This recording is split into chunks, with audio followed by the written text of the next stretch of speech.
There obviously is fury this morning from parts of the fishing industry in this country. They're accusing the government of yielding to Europe over a deal to access UK waters. The agreement extends existing access for European boats for another 12 years.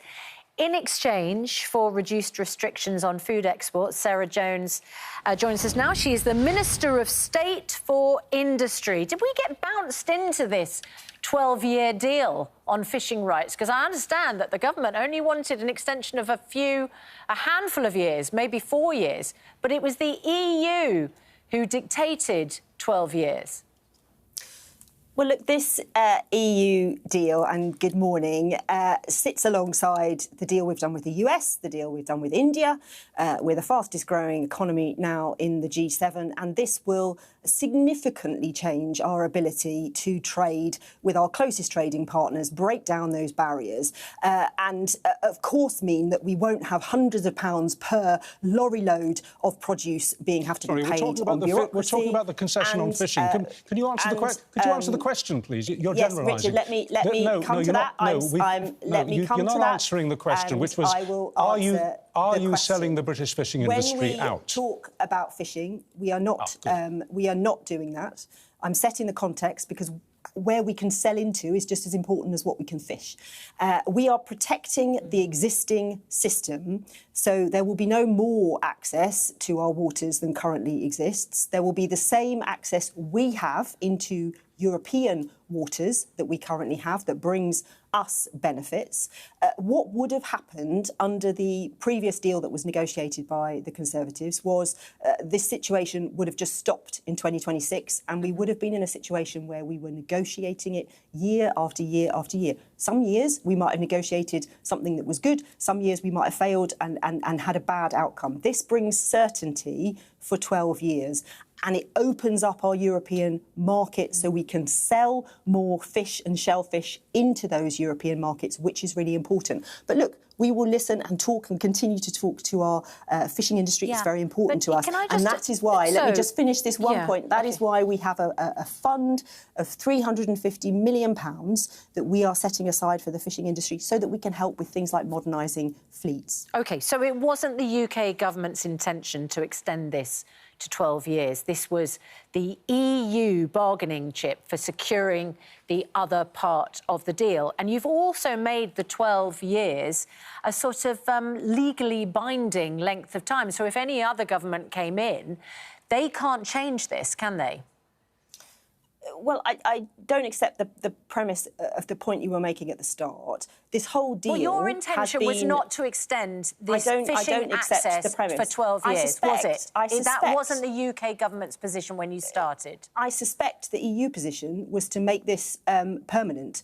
So we managed to negotiate with the agri-food deal a permanent deal. I suspect, I wasn't in the negotiations, I can't confirm this, but I suspect the Europeans were trying to make the fishing deal permanent.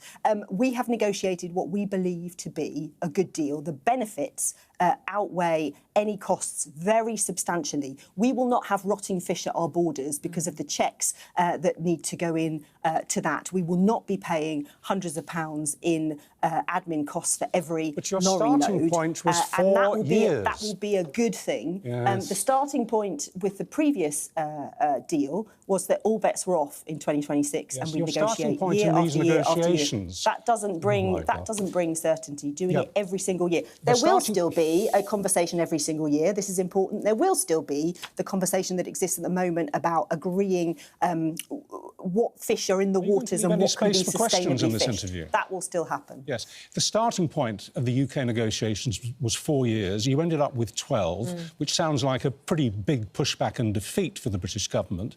It's infuriated the fishing industry in this country, as we've seen on this programme and many others this morning. So the question is this. Are basically British fishermen expendable? Because they are such a small part of the national economy now. The industry shrunk so far that you've basically written them off and you've locked them into a 12-year deal that they are powerless to do anything about. Richard, this is nonsense. The deal that was done under the previous government, people were sold a pup because they believed that there would be some world after 2026 when the EU weren't having access to our waters and we weren't having access to EU waters. that was not the reality. The reality was in 2026, all bets were off and we'd have to negotiate year after year after year. We have secured the same rights to EU waters, which is important and brings in millions of pounds. And we have secured no further access for our EU colleagues into our UK waters. We have the same stability that the same situation that we have now will continue. Now, we have put in a pot of money, 360 million, to support our fishing industry. We have massively expanded our export market so that we can boost that. And look, if you look across the board, when I was with the steel industry yesterday, they are delighted because they won't have to pay the carbon tax that was coming their way, which would have been hundreds of millions of pounds. When I was with Make UK yesterday, when I was with the car industry yesterday, they were all very much welcoming this deal. Minister, because, can I just ask whether we have a problem here, which is that we're not part of the European Union anymore, but we do now have to take on board their rules, and we will have no say in what those rules are. So in a way, it's kind of the worst of both worlds. The worst of both worlds was when we had a Prime Minister who couldn't even say whether France was an ally, and we had such entrenched ideological positions that we got absolutely nowhere. What we have here is where we do, we're not rejoining the EU, we know what our red lines are on customs union, single market, I don't need to rehearse those. Where we do a deal on particular aspects of trade, there has to be an agreement about the rules of the game to stop one side shafting the other, apart from anything else. Now, the only way we would have some kind of disagreement when it comes to agri-food is if we suddenly decided as a country that we wanted to massively reduce standards on our agriculture and our food and our farming.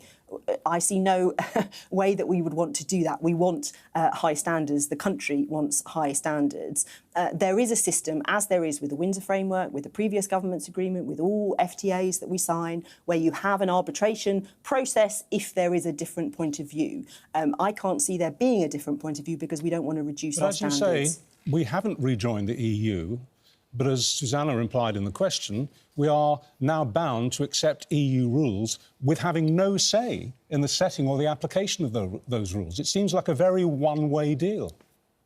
It's not a one-way deal at all, because we will make a huge amount of money in terms of the exports that we can now do, which is why Asda, Morris and everyone has welcomed this deal. What will happen is we will have conversations about those rules, as you say. Any kind of rule change has to go through a parliamentary process, and there will be an arbitration process where we can resolve any conflicts. I don't foresee any conflicts because we don't want to reduce our standards. And, you know, the Tories, when they brought in this deal, said, you know, now we can diverge from the EU. That hasn't happened because we don't want to reduce those standards, and I don't see that we will. But look, we have made a sovereign choice to do this because it is a practical, pragmatic response to the terrible situation we had where we couldn't trade with our nearest trading partners. We couldn't even trade at all on sausages or mincemeat. This is much better. It will put more money in people's pockets and be good for jobs. OK, well, that certainly would be a benefit because people are currently struggling to see any benefits. Sarah Jones, Minister of State for Industry, thank you very much indeed.